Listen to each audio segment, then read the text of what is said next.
সব গুঞ্জনের অবসান ঘটিয়ে অবশেষে পদত্যাগ করলেন আলোচিত সমালোচিত রাষ্ট্রপতি মোহাম্মদ শাহাবুদ্দিন।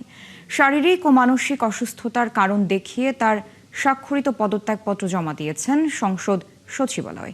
এরই মধ্যে রাষ্ট্রপতির পদত্যাগপত্র গ্রহণ করে ভারপ্রাপ্ত রাষ্ট্রপতির দায়িত্ব নিয়েছেন জাতীয় সংসদের স্পিকার হাফিজ উদ্দিন আহমদ। ভারপ্রাপ্ত স্পিকারের দায়িত্ব নিয়েছেন ব্যারিস্টার কায়সার কামাল। বিকেলে সংসদ সচিবালয় ব্রিফিংয়ে তিনি জানান, মাফিয়া সরকারের অধীনে দায়িত্ব নিলেও নতুন সরকারের প্রতি শ্রদ্ধাশীল ছিলেন মোহাম্মদ শাহাবুদ্দিন। আরও জানাচ্ছেন মোহাম্মদ হুসাইন।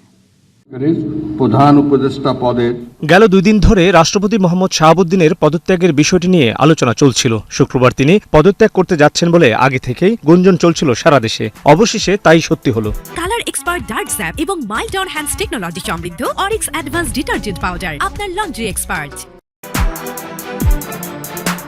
শারীরিক ও মানসিক অসুস্থতার কারণ দেখিয়ে শুক্রবার জাতীয় সংসদের স্পিকারের কাছে পদত্যাগপত্র জমা দিয়েছেন মোহাম্মদ শাহাবুদ্দিন।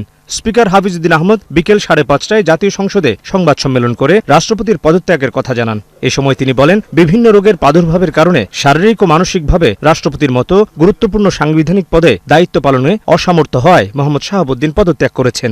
রাষ্ট্রপতি একজন মানুষ, তিনি অসুস্থ হতেই পারেন এবং তিনি রোগেরও নাম প্রকাশ করেছেন, লিখিতভাবে জানিয়েছেন তিনি কি কি রোগে ভুগছেন এবং মাঝে মাঝে তিনি অচেতন হয়ে পড়েন।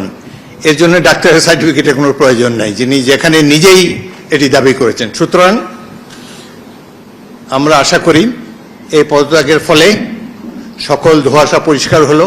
শাহাবুদ্দিনের পদত্যাগের পর সংবিধানের 54 অনুচ্ছেদ অনুযায়ী ভারপ্রাপ্ত রাষ্ট্রপতি হিসেবে দায়িত্ব নিয়েছেন জাতীয় সংসদের স্পিকার হাফিজ উদ্দিন আহমদ। এই চেয়ার তো কখনো শূন্য থাকে না এবং আমি জাতীয় সংসদের স্পিকার হিসাবে এই পদত্যাগপত্র গ্রহণ করেছি। এটি হলো বাস্তবতা।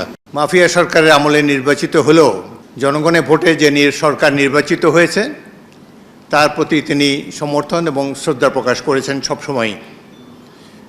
আমি তার মঙ্গল কামনা করি। 2023 সালের 24 এপ্রিল আওয়ামী লীগের মনোনয়নে বিনা প্রতিদ্বন্দ্বিতায় দেশের 22তম রাষ্ট্রপতি হিসেবে শপথ নিয়েছিলেন মোহাম্মদ শাহাবুদ্দিন।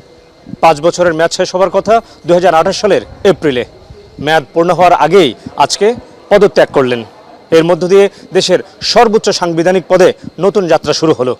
এখন অপেক্ষায় কে হচ্ছেন দেশের পরবর্তী রাষ্ট্রপতি।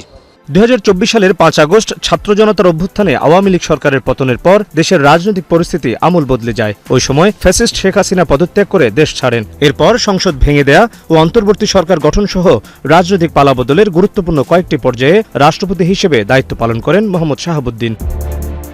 লন্ডন সফরের সময় শেখ হাসিনার সঙ্গে ফোন আলাপের অভিযোগ ওঠে রাষ্ট্রপতি শাহাবুদ্দিনের বিরুদ্ধে। মোহাম্মদ হুসাইন, 71, ঢাকা।